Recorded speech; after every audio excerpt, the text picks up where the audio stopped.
ఓ 25,000 ఇస్తాను, తీసుకెళ్ళండి. ఆహాహా, మహానుభావులు, అపరదాన కర్ణులు. అరే గోవిందం, ఓ 25,000 రూపాయలకి చెక్కు రాసి తీసుకురా. వెంటనే పని ప్రారంభిస్తారా? వెళ్ళగానే వెంటనే మొదలు పెడతామండి. గుడి ముందు గోడ మీద తమ పేరు పెద్ద పెద్ద అక్షరాలతో చెక్కిస్తామండి. మహద్భాగ్యం.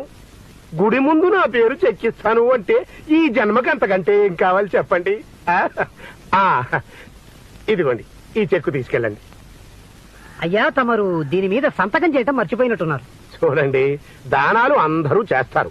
ఇంత దానం చేసి తమ పేరు అంతగా చెప్పించుకుంటారు. నాకిలాంటి పొగడ్తలు సుతరాము ఇష్టం ఉండదు. నేను గుప్తదాతని, గుప్తదానాలు మాత్రమే చేస్తూ ఉంటాను. నా పేరు బయటికి రావడం నాకు ఇష్టం ఉండదు. అందుకనే ఆ చెక్కు మీద సంతకం చేయకుండా ఇచ్చాను. పాపం బోలెడు దూరం వెళ్ళాలి. వెళ్ళిరండి బాబు, వెళ్ళిరండి. సంతకం చేయకపోతే చెక్ ఎలా చెల్లుతుందండి? మీ జేబులో డబ్బుకి పోగారం దాపురించి మీరు ఇంత దూరం ఛార్జీలు పెట్టుకొచ్చారు. మా అయ్యగారు ఎంగిలి